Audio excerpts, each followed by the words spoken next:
pod bay doors, please, Hal. The pod bay doors are open. Welcome to a special screen door edition of the Pod Bay Doors podcast. I'm your host, Jerry Dean Roberts of ArmchairCinema.com. And seated across the cosmos, working his farm on the planet Titan, is my co-host, the critic and legend for TalkMovieToMe.com, the one and only Overlord, Mr. Doug Heller. How the heck are you today, sir? You cannot stop me. I am inevitable. We welcome to our first edition of the Screen Doors. We're going to talk about this is where we talk about films that are actually in la cinema, mm-hmm. and we're talking about this movie that apparently nobody's ever heard of. Right, it's really struggling, but it's pretty good. It's like got one show per day or something. Yeah, it was really difficult to get tickets just because it was hard to find showtimes that wasn't like 2 in the morning or whatever. It's this little thing called Avengers Endgame. I guess that this is a series? I guess. This is a sequel? Yeah, you know to what? something. The only time you can't find showtimes for this is if you're looking for it on television. But no, apparently the biggest movie in the world right now. It made $1.2 billion with a B dollars worldwide in its opening weekend from Thursday to Sunday. That's ridiculous. Those numbers generally mean nothing to me, but I will say this. At least I can say it's a movie that deserves it. It's really good. It's really good. And I talk about a movie that rewards your loyalty. Mm-hmm. You don't get this very often. No. The movie, I mean, if you've been with these movies like I have since 2008 with Iron Man. Yeah. Mm-hmm. I mean, and you've watched all of them. And, I've seen all of them multiple times. Yeah. I've seen all of them several times. The only one I have not seen over and over again is The Incredible Hulk, and I'm okay with that. I've seen that about 3 times. And, but I mean, the idea of, usually, and I said this in my review, usually these series go out with a whimper instead of a bang. This one goes out with a bang. This one goes out with a snap and a bang. Yeah. And people have been asking me, I'm sorry. I was going to say, no, like, and this isn't even the end. This is just the end of this phase with this cast. Right. There will be a new Avengers movie. Some of them will be back. Yeah, some of them, but not most of them. The thing is, I've been asked all week, do I need to have seen the others? And my answer is always the same. The more of the MCU that you watch, the more the movie will mean to you. Right, the more impactful it'll be. It's like when we talked about Infinity War last year. Mm-hmm. Post-snap, you see these people dissolving into ash. When the people go, your connection to them based on their individual films and their other appearances is directly related to how you will feel when you see them dissolve or not dissolve. Yeah.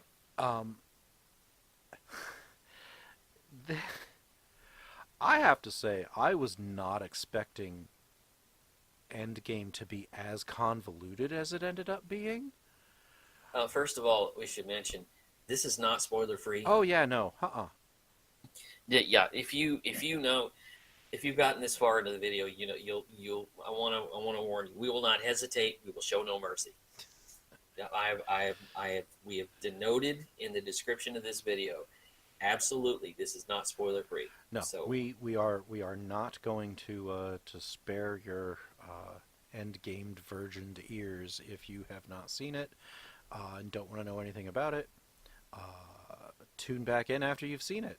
If you can get in to see it. I want to tell a story about me trying to get in to see this damn thing. So, it comes out on, the 26th, 7th? 26th. It came out on Thursday. Right. So, and my wife and son wanted to see it too, so we were all going to go together. And Mm. uh, my wife had to work overnight. She's a nurse. Thursday, Yeah.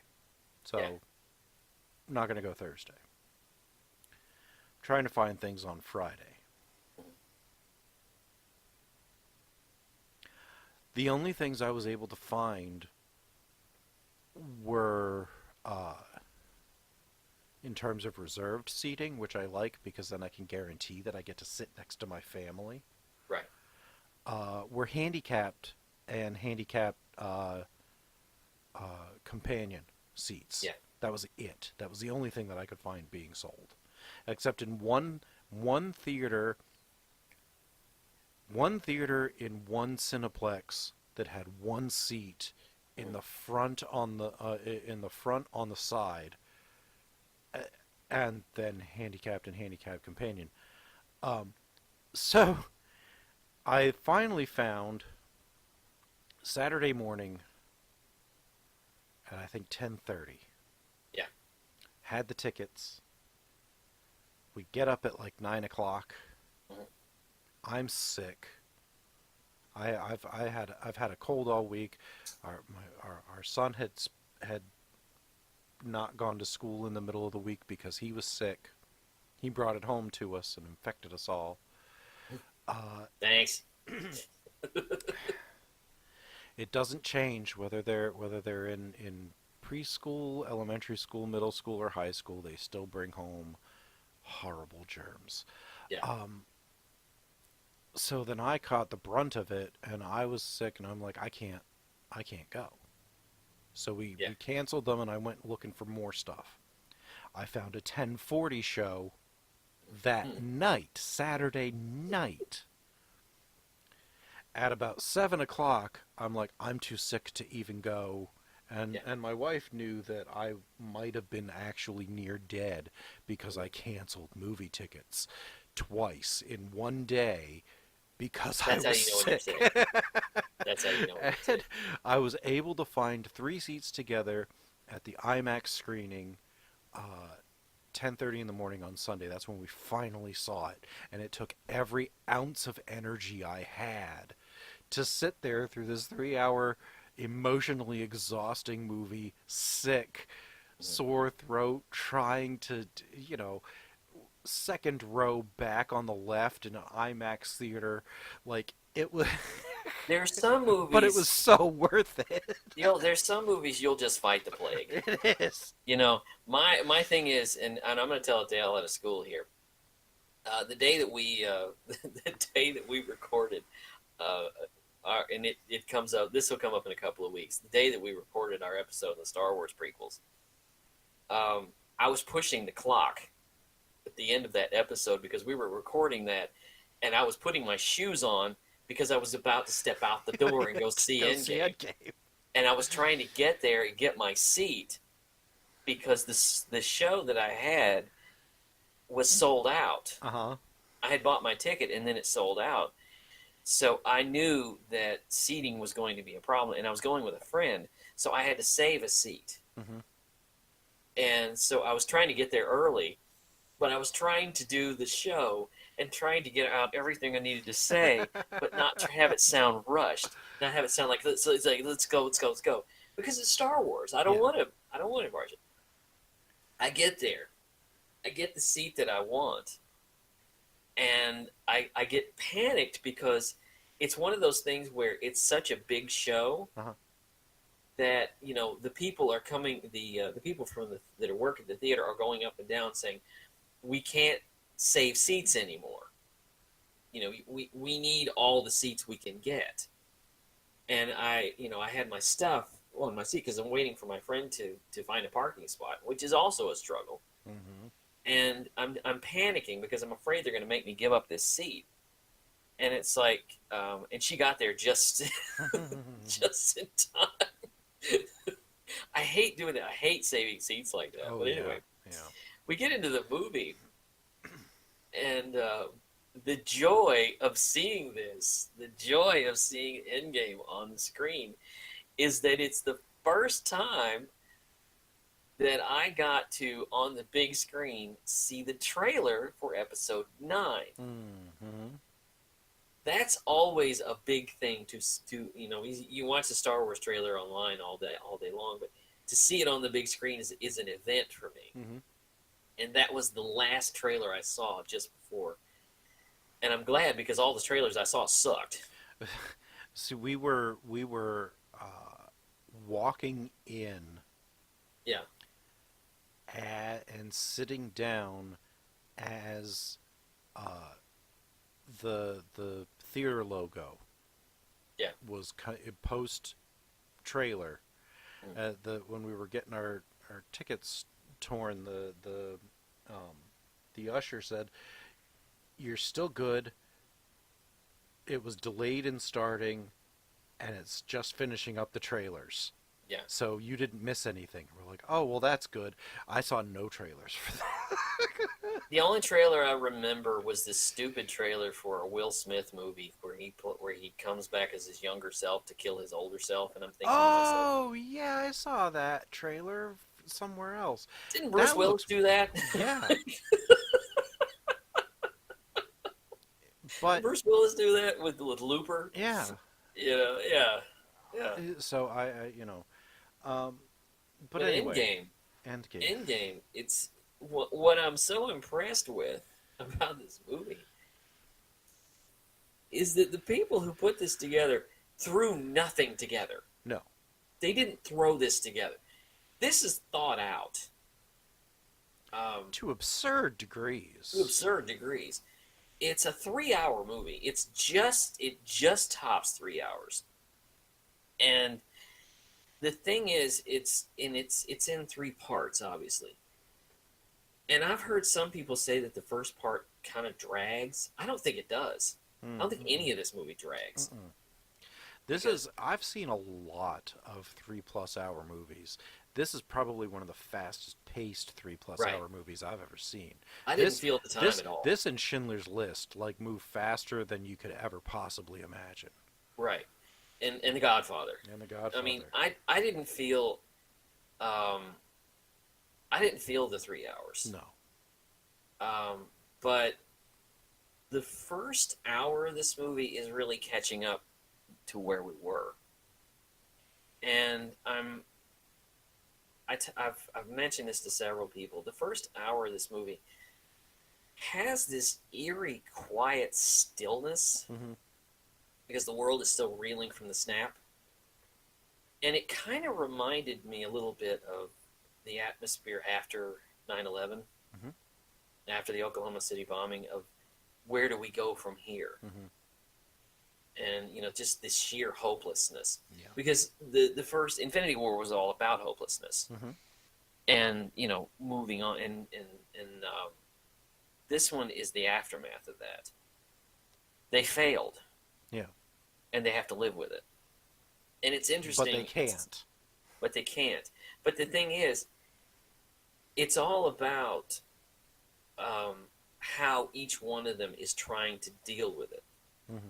Cap is keeping up with what's going on in other galaxies.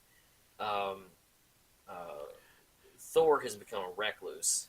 Um, Natasha, Black Widow, is trying to orchestrate this uh, universe-wide hero conglomeration of while who's while left. channeling her grief into these sad little peanut butter sandwiches. Yeah.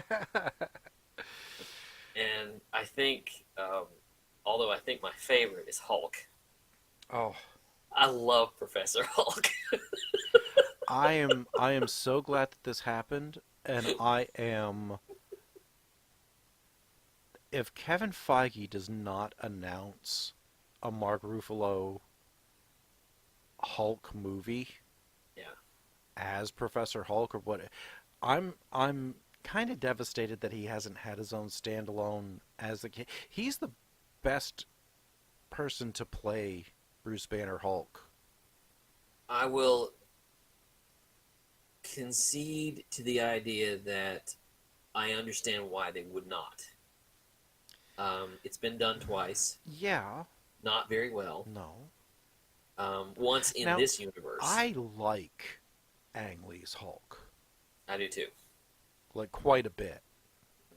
I think that I think it's that gets the shaft a lot. really, I think it's underrated. Very inventive. I really like it. Um, Although it's not a perfect movie by Well, any stretch. by any means, no, but it is. I think it's a wonderful uh, iteration of the character. I think is done really well. Um, Visually, it's magnificent. Um, And most importantly, the most important, excuse me, bump my microphone. The most important contribution to come out of that Ang Lee Hulk movie was Hulk hands. yeah, I mean, it gave the world Hulk hands. yeah, You know, I'm really sad that the Fantastic Four movie didn't do as well because that movie gave us Thing feet it did. Thing feet and thing hands. and Thing hands. The Hulk hands. They're Yeah, you know I can't imagine a world without them. But it's just I can, interesting. and it's a very dark It's a very place. dark world, yeah. Um, But I understand what they were trying to do with the Incredible Hulk with the Edward Norton movie, but I do too, but I it didn't wish work. it didn't. It didn't because They were part of trying to it, lighten it up and take out the daddy issues. right, and they were also in my mind watching that. It was almost like they were trying to sequel, not a sequel it, Hmm. like make it a an in spirit or kind of a pseudo sequel to Hulk without Yeah, acknowledging that Hulk was a thing because it feels like it takes place after that yeah. because it doesn't give you the background and everything. It takes he's on the run just like he was at the end of Hulk. Well, that movie, I think what they were trying to do is, first of all, it feels disconnected from the series largely because Mark Ruffalo is not in the role. Right, because Ed Norton.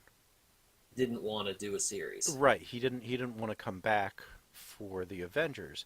And it's like, well then why did you sign on to this in the first place? I like Ed Norton, but most of the time I think he's just a dick.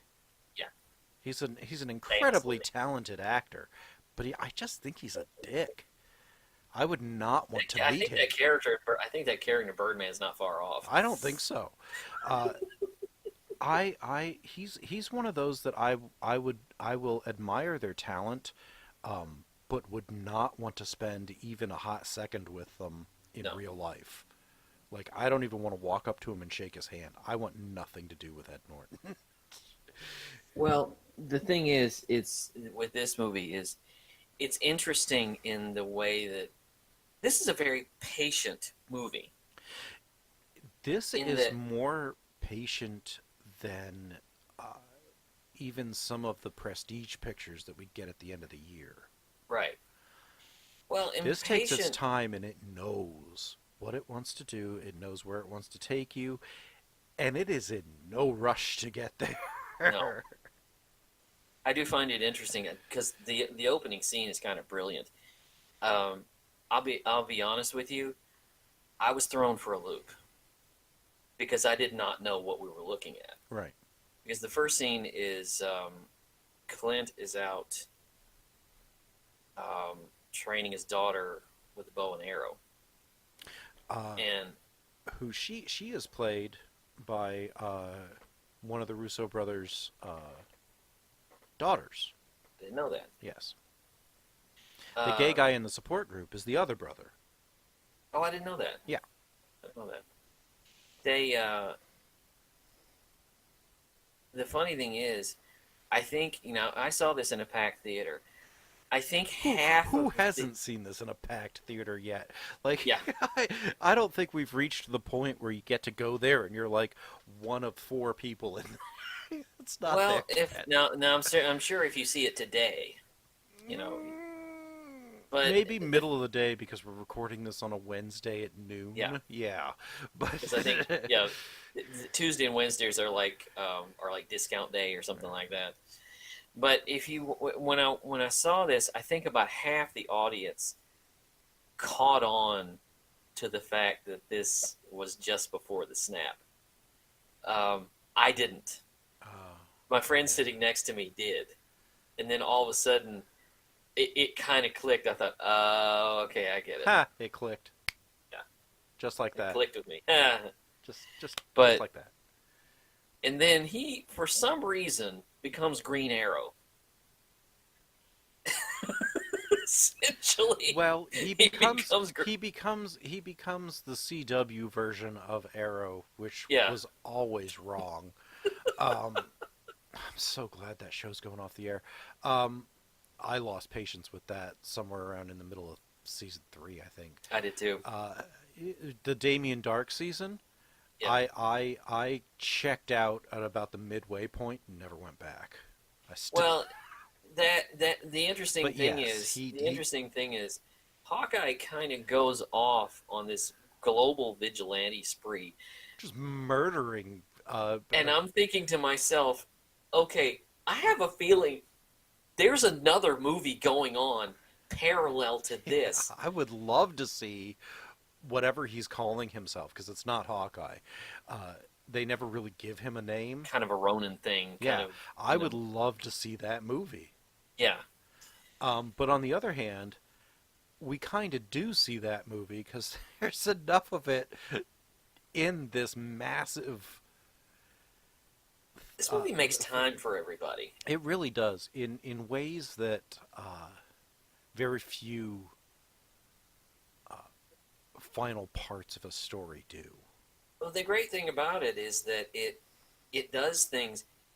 There's a death scene in the first 10 minutes of this movie that I was shocked by Yeah, me too. when they catch up with Thanos. Yeah, and he used the stones to destroy the stones so that they couldn't undo his snap, and Nebula just takes his head off.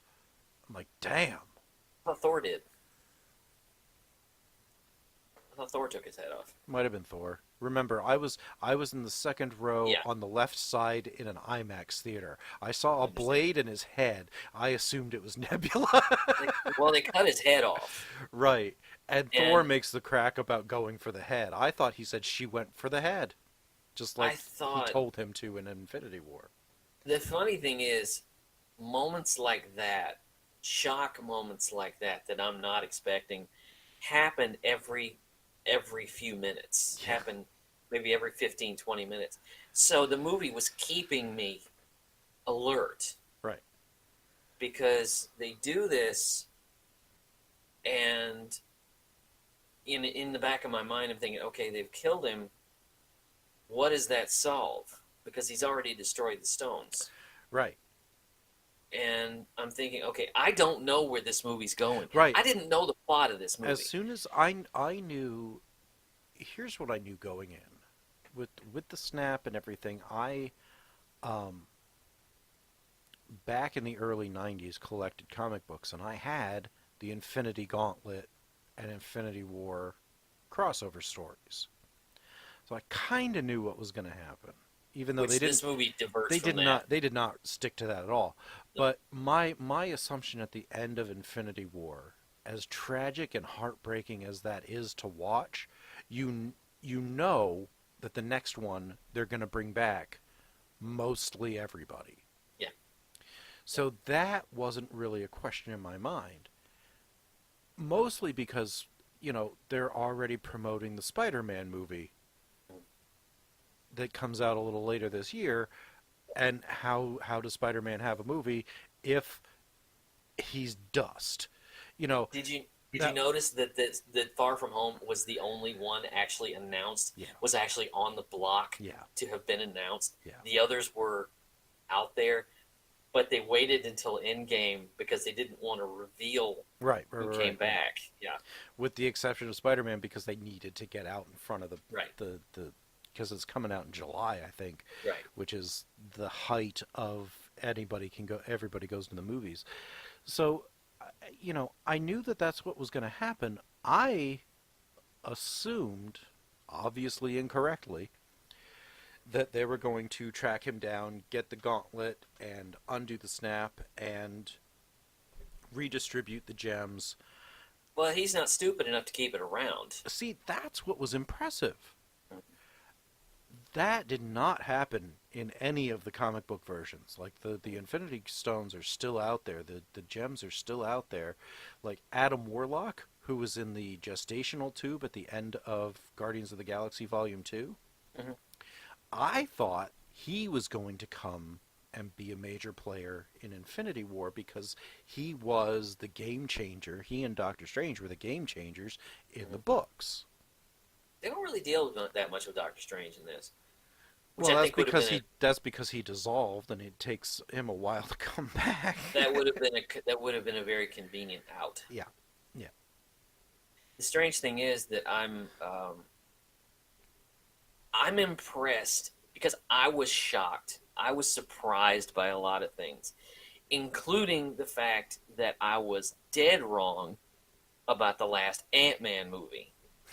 Because I thought that basically the reason they were releasing Ant-Man after Infinity War was because we needed a palate cleanser. And we did. Hmm. And we did. But I was dead wrong because I didn't It was a realize total setup for it was a Endgame. total setup for the second act of this movie. And the bigger shock, the second really big shock, was 5 years later. Right, when that comes up, I'm like, oh. Yeah. I love. There's a few.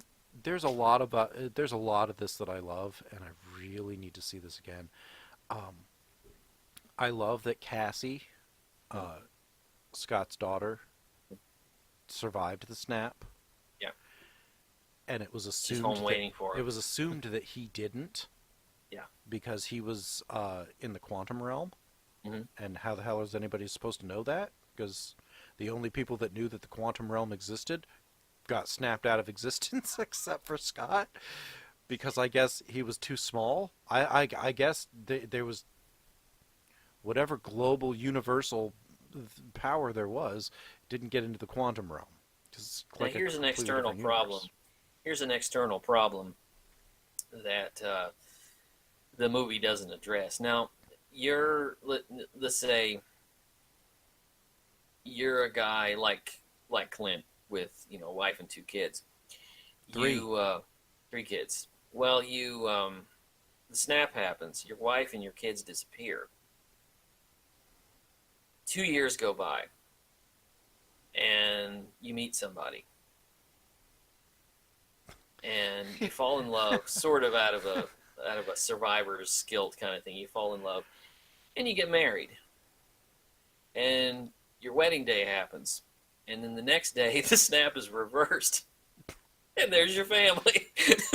Oops. Well,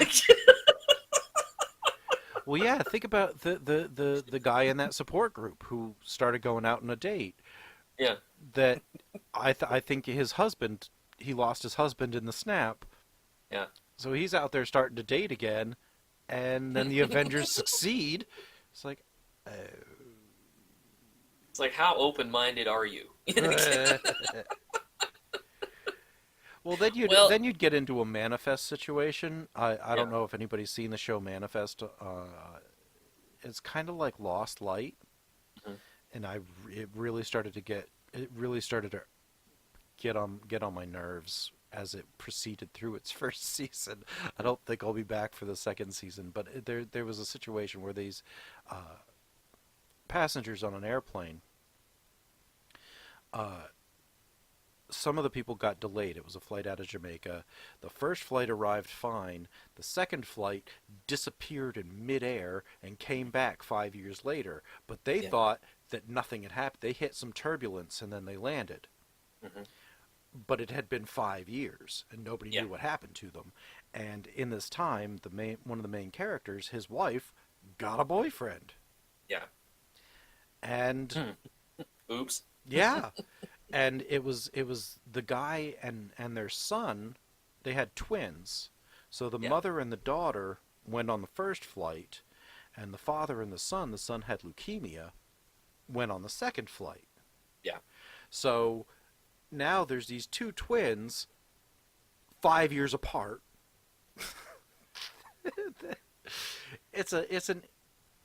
It was an interesting premise that went downhill kind of really Yeah. fast. As Kind of like that. Kind of like fast forward. yeah, I did not bother to watch that show. Um, Um, but yeah, it's you get into that kind of a situation. It's like, well, okay, there's gonna have to be some concessions because each of the people that got snapped remembered being snapped and gone and dead right. and coming back. So they're like, okay, we know what happened. Yeah. Well, the bigger thing is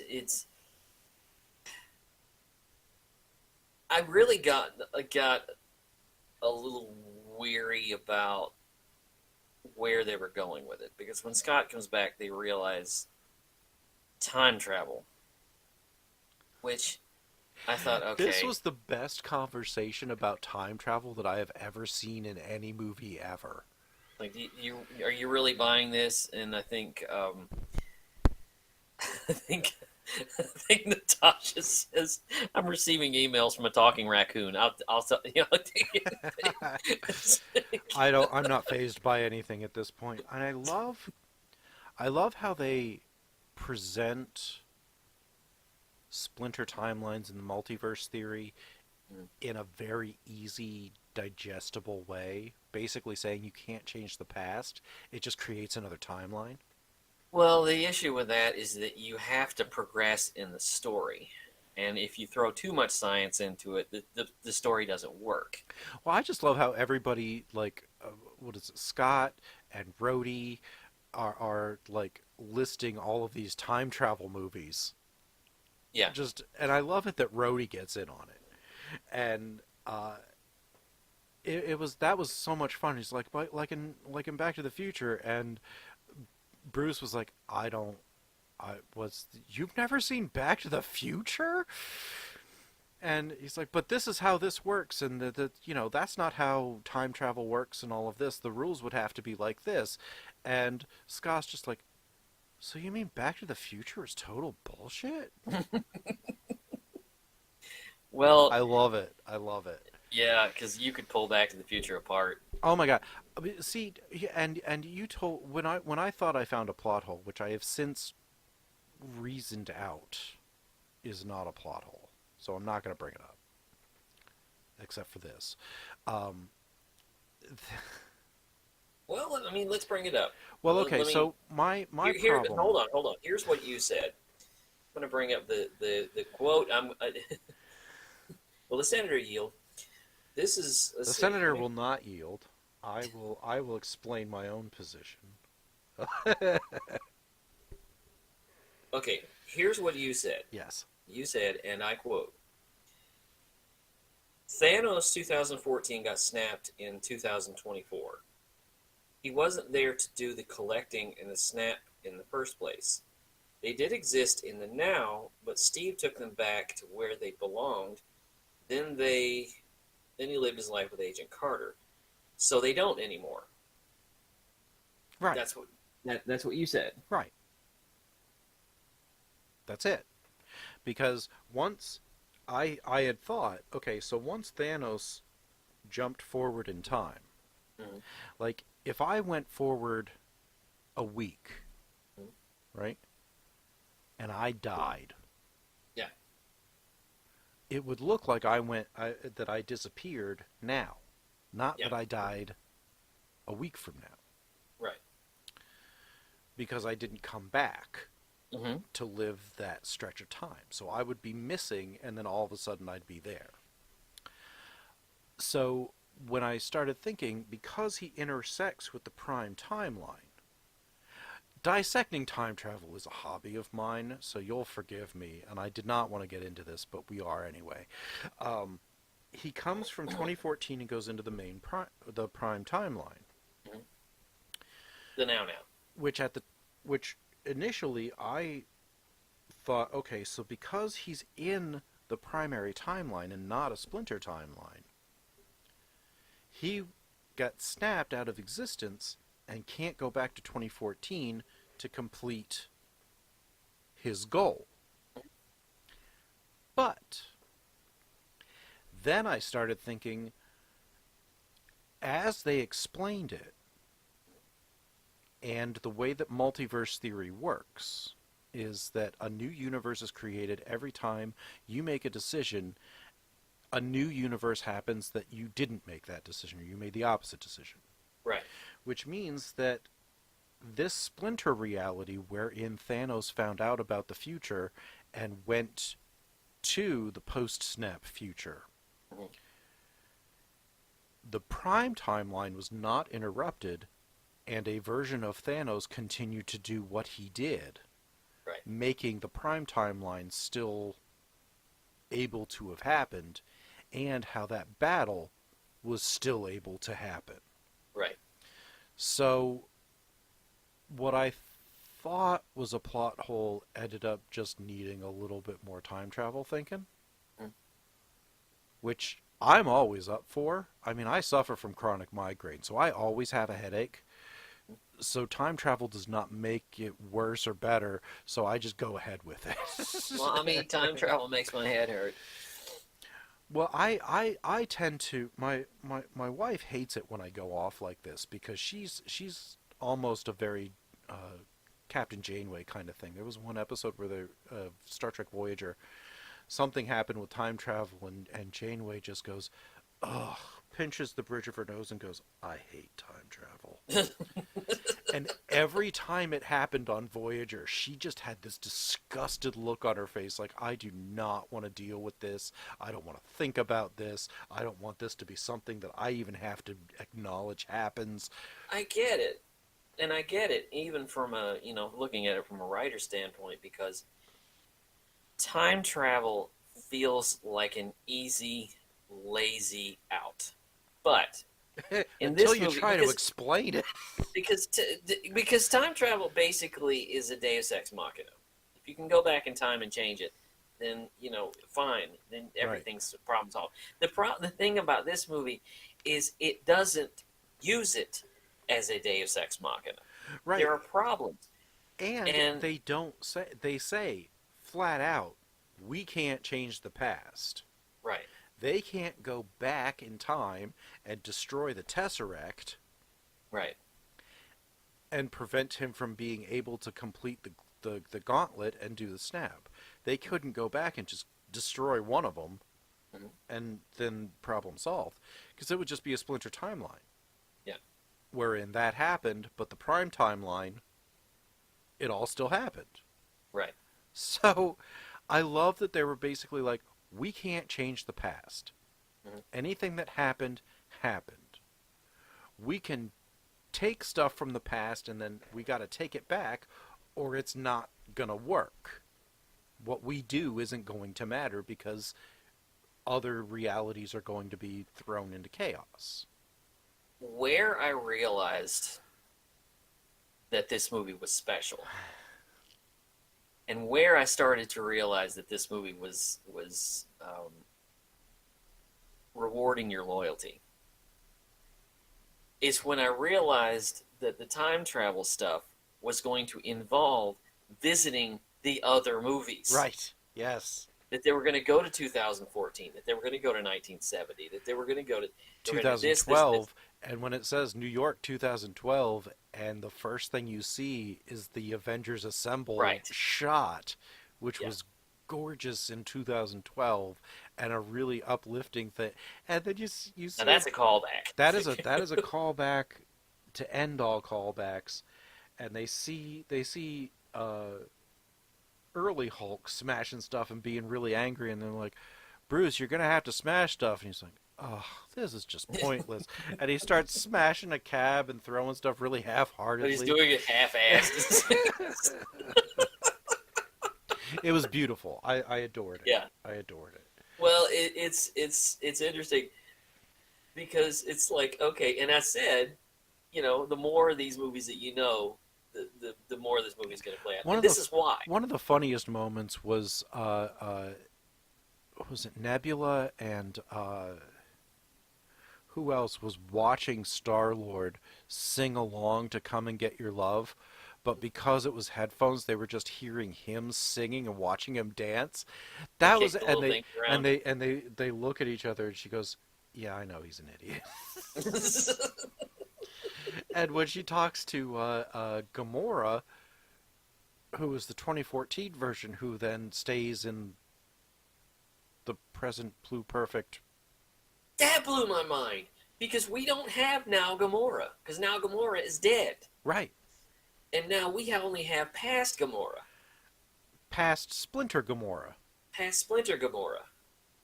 So that was really that was something at the end that I kept thinking about because I'm thinking, okay, now Gamora didn't die because of the snap; she died because of the Soul Stone. Mm-hmm. So Her death would not be reversed. her death will not be reversed, and you can't But reverse it because otherwise you don't have the Soul Stone. right. And the funny thing is, if Futurama taught us anything, and it taught us a lot, Yeah, is that time doubles are always doomed. right. And she is a time double despite the fact that her double in the now is dead. Hmm. She's still technically a time double, and she may then explode. Yeah, So that'll be interesting to see in Guardians Volume 3. Uh, her relearning right, right. and re-suffering And I through and I through love it Peter. when she turns to Nebula and says, "Really? I'm with him?" And she goes, "Well, it was either him or a tree."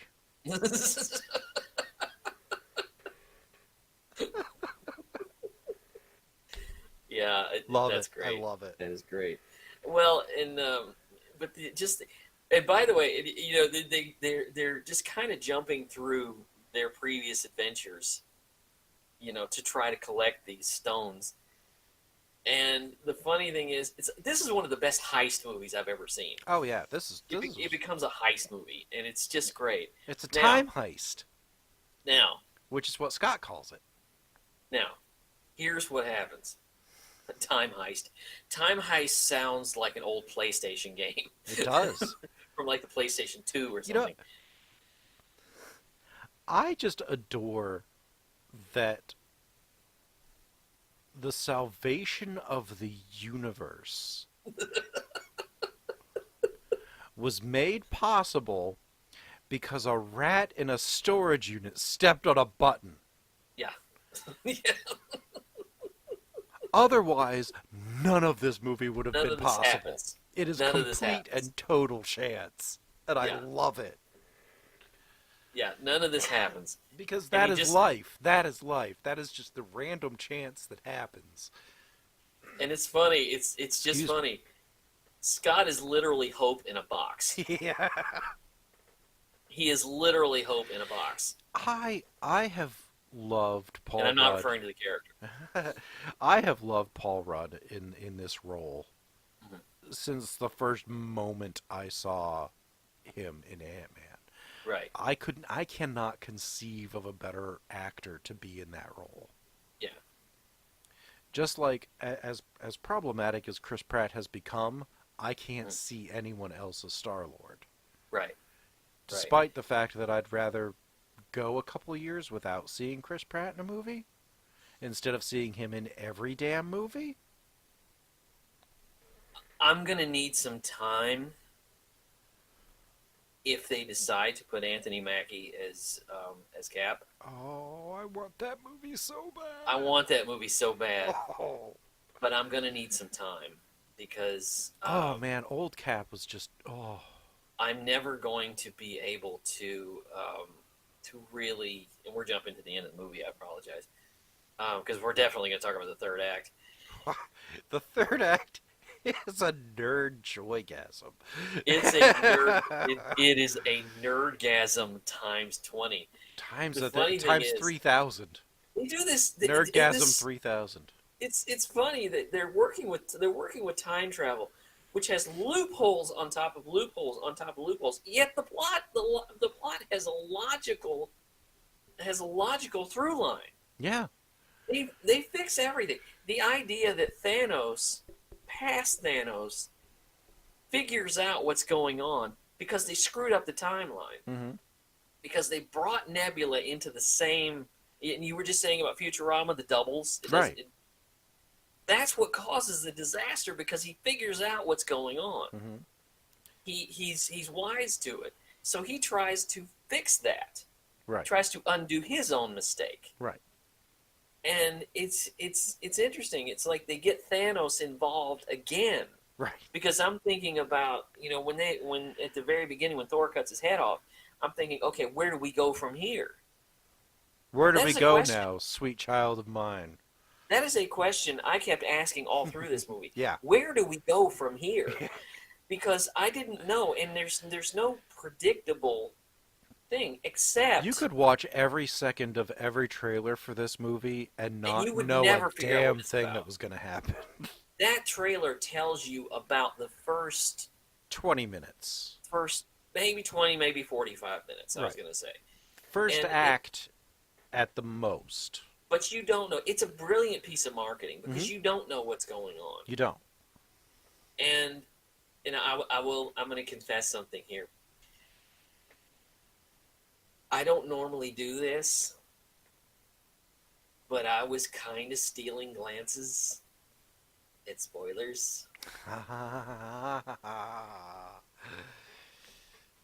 And I right did before I saw not. the I. day before I saw the movie, the entire plot was on Wikipedia. Oh. And I didn't read it. Didn't read it. But like I said, I stole glances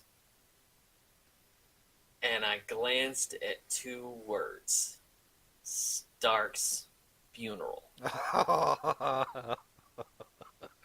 Those are the two words I picked up. But See, I now, think everybody assumed the Cap was going to die.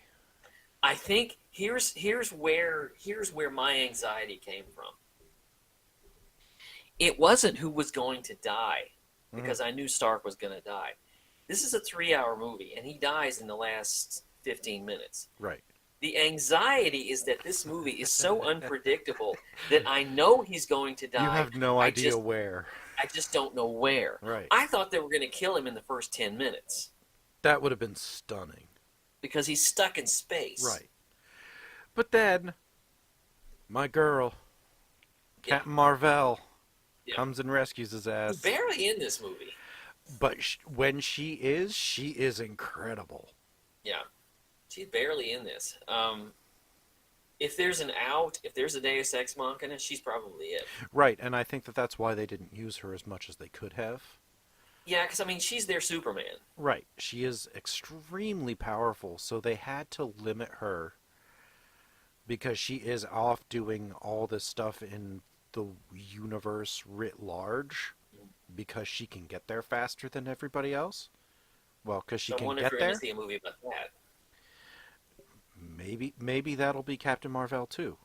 Maybe it will. But she's not. She gets what 5-10 minutes of screen time in this. Yeah.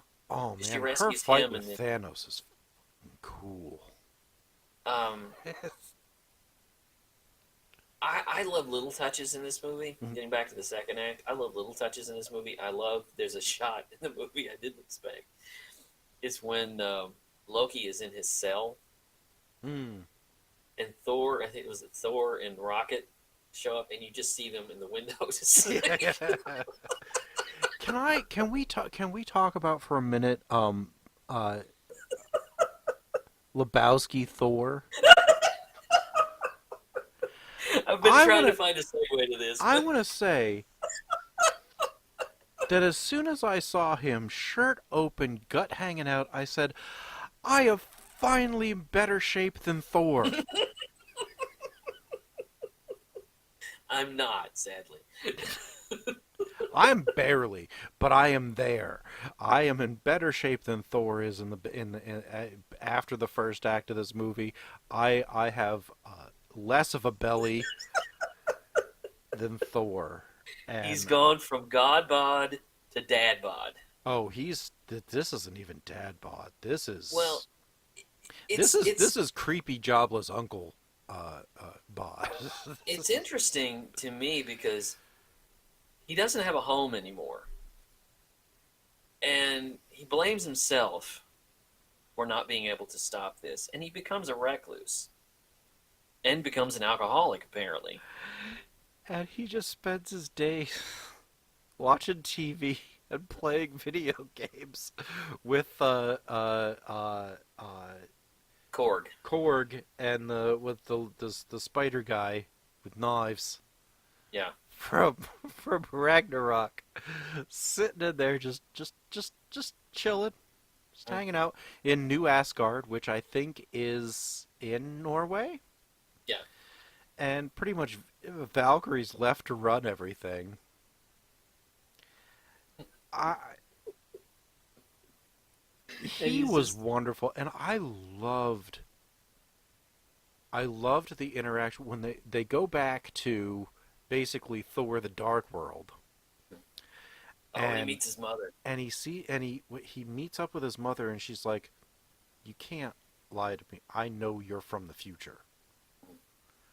And he's finally able to just relax and talk because Yeah. he misses his mother so much because she died in that movie. Um, and he gets a path Mm.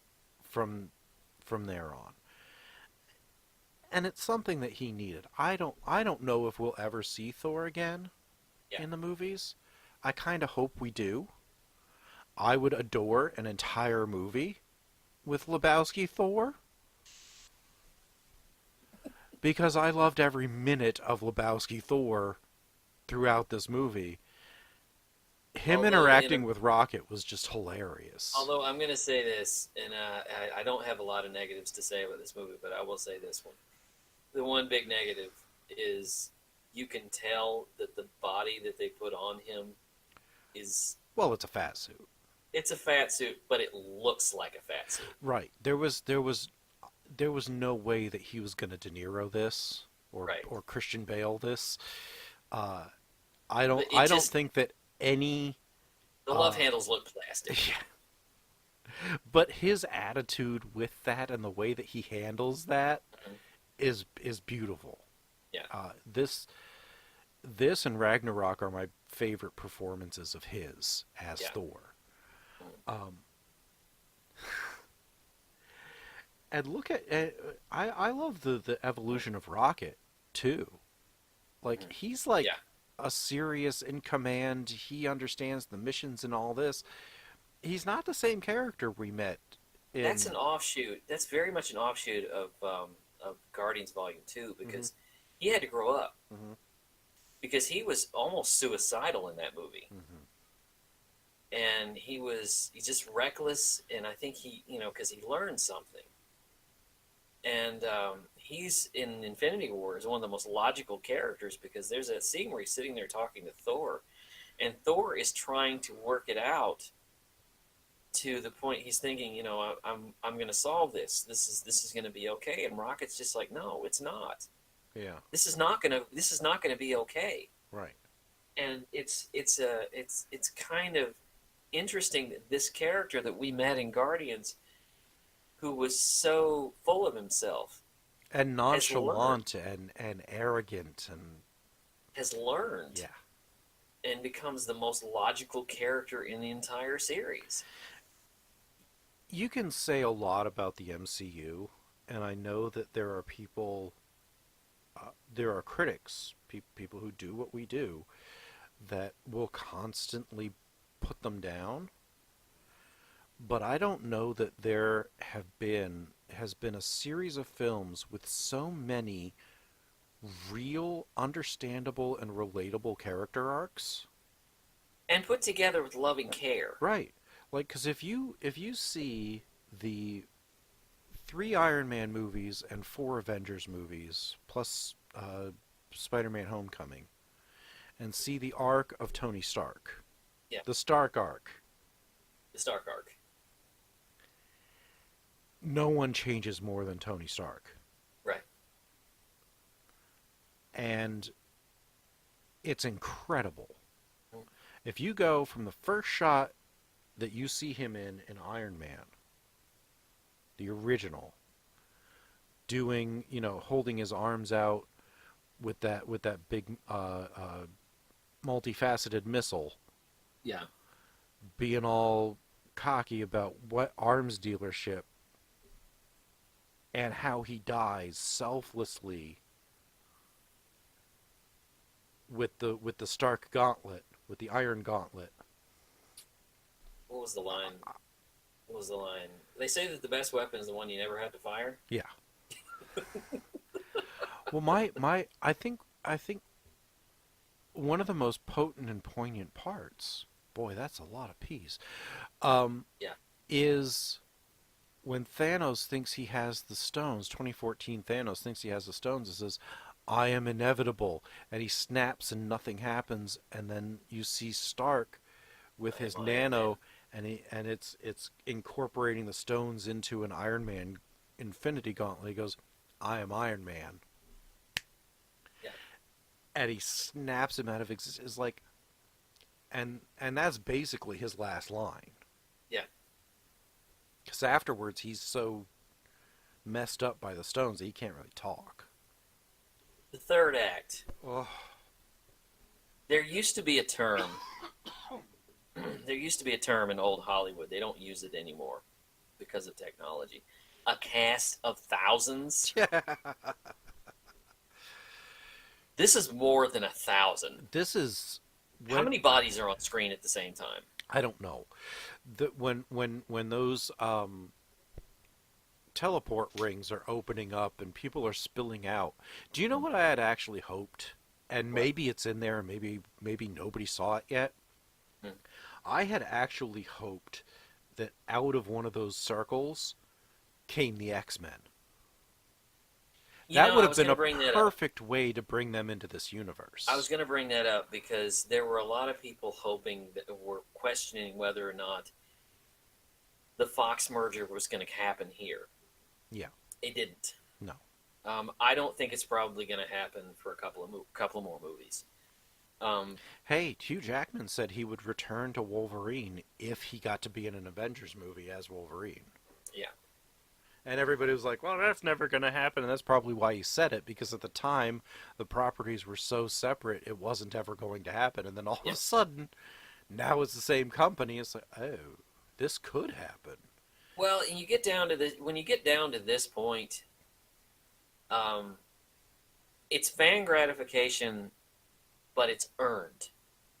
Yeah, The idea that Cap catches Mjolnir yeah. is really brilliant. Mjolnir. Mjolnir. The fact that he's swinging it around all because I always knew you were worthy. that one brief flicker in Age of Ultron before things went to shit. Yeah. Um, the when he kind of moves it, and Thor was like, "Oh, He panics. yeah," and you know, Mjolnir comes through, and it goes back to him, and Thor's, "I knew it." Again, playing back on the history of this Yeah, series. and I love how God help you if this is the first movie in the MCU that you saw. no, don't. Oh, I just love and how Cap and Thor are kind of fighting in tandem, and they're throwing the weapons, and Cap gets the axe, Mhm. and Thor has Mjolnir, and he goes, "No, no, give me that one," and they switch it back. Yeah. And I just love how. Now, this is where I get really confused because this is where it gets a little sort of jarring. Is There's the a fact lot that going on in this third there's a act. lot going on. You have Cap, who has super strength. You have Thor, who's a living god. You have Stark, who's got this machinery that can, that's basically a walking tank. But then you've got Hawkeye. Flying tank. But then you've got Hawkeye, and you've got, these other characters, the characters from Black Panther, who have no powers. They're relying basically on sticks. But yet they're able to have their moment. Mm. They're able to have a moment. Vibranium sticks will get Vibranium you sticks. very far in life. Yeah. But it's fascinating that. And by the way, what is Mantis going to do? I'm glad she was there, but what is Mantis going to do? That's why they don't focus on her in the fight. That's why they don't focus You too just much see on her her. running with everybody, but they don't show you what happens after. They don't show you what happens to her. Because all I could see her really doing is just going up to the Chitauri and just going sleep, sleep, sleep, Yeah, sleep. Everyone she touches just sleep, sleep, sleep, sleep, sleep, yeah, and putting them out, which would work yeah. in a limited kind of basis because In a limited capacity, you'd have to yeah. get really close to it. You'd have to touch them, and that's And dangerous in and of itself. But yeah, yeah. there were a lot of cheers when I saw this. Oh yeah. When Cap caught the minion, caught the when Cap caught the hammer, when when T'Challa stepped out of the rings, Oh, when T'Challa and Okoye and Suri came out. Oh, and then Peter. I Peter love what, just jumps in. and he's Like, just like, Mr. Stark, do you remember when I turned to dust and all that stuff happened? Well, then all of a sudden I came back and the Doctor Strange was there, and he goes, "It's been 5 years. We gotta go." And so now here I am. And when Tony hugs Peter, yeah, that's the yeah, flashback to Homecoming where he's like, "This isn't a hug. I'm just getting the door for you." yeah, This yeah. was a hug. He Again, playing on he the history. felt so responsible for Peter. Yeah, Oh, yeah, oh, yeah, yeah. And again, this is if you're watching a TV show. Now I know Game of Thrones is about to wrap up, and several oh. others. If you're watching a TV show, the final episode of a show, this is the kind of thing you want to happen. Yeah. This is the kind of joy you want to get. And then Thanos snaps his fingers, says, "I am inevitable," and he's been snookered. Yeah. And then Which is not an easy thing to do. no, no, Thanos is not a joke of a villain. no, he's not at all. Like he is The him first and one, I think Infinity War, was really his story right. He and Doctor Doom are the two deadliest villains in the Marvel universe. because they're not romping, stomping muscle. They're intelligent. They're deeply committed and they're intelligent and They're just they, on the wrong side. their ideals are unshakable Yeah, and they're just on the wrong side. to Um, us. to us. But their theories, and one of the great things about Infinity War was you kind of understand why Thanos is doing what he's doing. You get it. You don't agree, but you get it. Right. It's I love I we rewatched Infinity War like a week before we saw Endgame. Yeah, And every time he's like, the universe is finite, resources are finite. It's like that is the exact opposite of every single universal theory that has ever been presented. right. Yes, resources are limited on individual planets, and if you can't travel to other planets, yes, your resources are limited. Yeah, Universally, no, no. no, no, because the Um, universe is expanding until it pulls itself apart and explodes into the next universe. But right. that won't happen for trillions of years. Well, let's talk about the ending of this movie God, I just felt like Alvy Singer's doctor.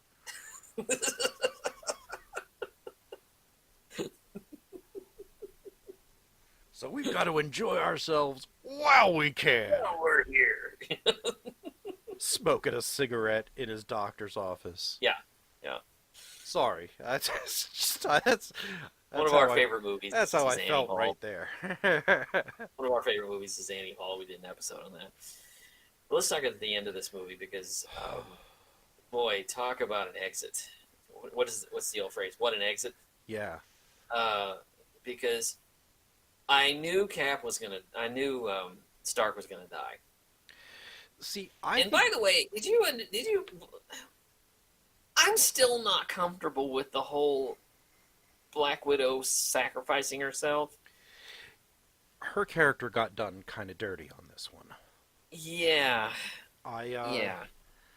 She I got dumped. I regret to say that that is probably the most negative point in this, Yeah. is that they spent so long crafting and molding her character Mm-hmm. into what it became, that for her to just end up as a mass on the ground was really, I didn't like that. But I mean, I guess you could say that she went out for the greater good because Right, somebody which is has to the die for a exact good soul. opposite of something that a an assassin soldier for hire would do. But And it's the exact opposite of her character from The Winter Soldier would but do. as we see and throughout this series and through this movie especially, they're clever enough to get around something like this, Right. getting the Soul Stone. So for her to just let go, I don't buy it. I didn't buy it. Plus, I know she's got a movie coming up. Right, which is a prequel, obviously. Yeah, obviously. But I thought her exit. That's probably the negative in this film. Right. So Um, let's talk about Cap, and then I think we can wrap this up. oh yeah. Well, they do the funeral, and you see everybody. You know, Everybody, they're out at the cabin. including the kid from Iron Man 3, Yeah, yeah, who has his own suit, and I think they might be setting him up to be Iron Lad, right. which would be awesome. They this is the part I didn't expect because they do this thing where they do the time travel with Cap, and then he comes back as an old man. Right, he lives his life out with Peggy, Right. and he shows up as his 90-year-old self, Yeah. and he turns the shield over to Sam. I loved Which it. I told a friend of mine. I said, wouldn't it be really funny if he came back as true Greatest Generation? He's old and surly and mean and racist and just like And he doesn't want to give up his job, so he's still in his suit. He doesn't want the he's next Strom generation to Thurmond. take over. He's like, "You guys don't know what it's like to be in this position. I've been in this position for a long time. You guys won't stand up and take over for us. So I'm He's not going to Strom. stand down." Yeah, he's Strom Thurmond. He's damn near 100, and he still won't give it up. That's right. He's Robert Byrd, who pretty much died in the Senate. He ain't going nowhere. You didn't run nothing without me. Why won't you young people stand up and try to get into these positions of power? I'm not leaving until I think that you can do it. But you Ah! can't do it because you don't have any experience. Yeah.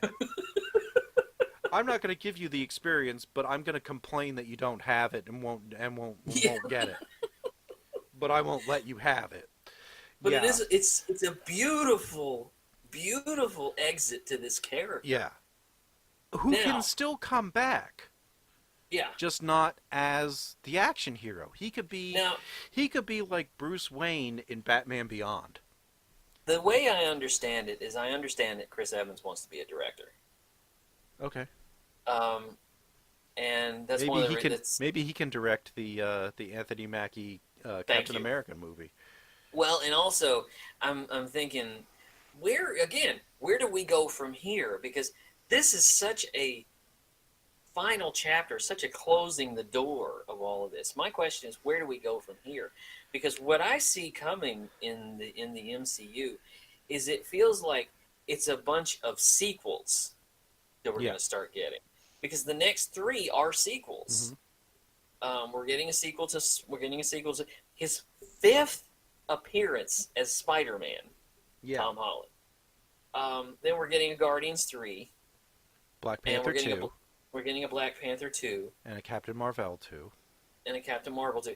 And somewhere in there, we're getting a prequel to Black Widow. Right. A Black Widow.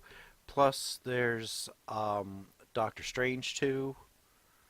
I really want that to be a PG-13 movie because I want them to go hardcore with Black Widow because that's the character. Yeah. Yeah. That could be an R. Yeah. But yeah, so I love they really do justice to 99% of every character that they have in Right. here, which is actually a much better percentage than many other series cappers. You know, and so this year we have Endgame, which Yeah. wraps up Phase 3 and most of the characters that we're familiar with in the MCU. Far From Home opens the door. Right. Phase 4. Game of Thrones is ending in epic Mm-hmm. fashion. I don't know if you Yeah. watch it, but we just the last episode that was on before we recorded this episode was the Battle of Winterfell. And, Oh, is that what that is? oh, I keep hearing everybody. I don't watch Game of Thrones. I keep hearing everybody mention. I was like, I don't know what that is. Is that a Pokemon thing? that was just Yeah. and then at the end of the year we get the conclusion of the Skywalker saga. Right. This is like a Supposedly. year of endings. Everybody's going out this year.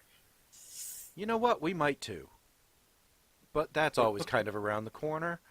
You never know. Speaking of around the corner, our next episode is This week we are talking about Star Wars. We're beginning our.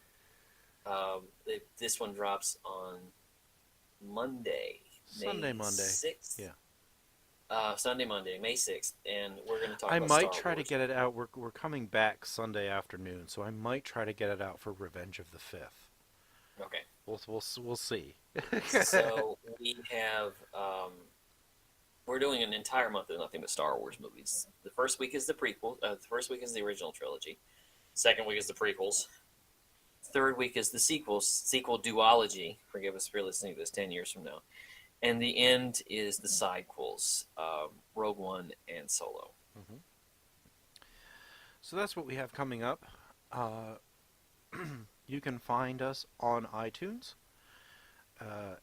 Search for the Pod Bay Doors podcast with Doug and Jerry. Full title because there are other. There are other Pod Bay Doors out there, which we didn't know until we'd pretty much committed to this. You can find about half of our episodes on iTunes. What you can't find there, you can find on the podbaydorspodcast.wordpress.com. You can find us on Twitter at pod_bay. We always tweet out our new episodes. So that's unless you do an RSS subscription, that's probably going to be your best bet to knowing when we have something posted. You can also throw a tip into our virtual tip jar at Patreon with the same handle at pod_bay. We thank you very much for listening, and the Pod Bay Doors and the screen door now closed. The mission has been completed.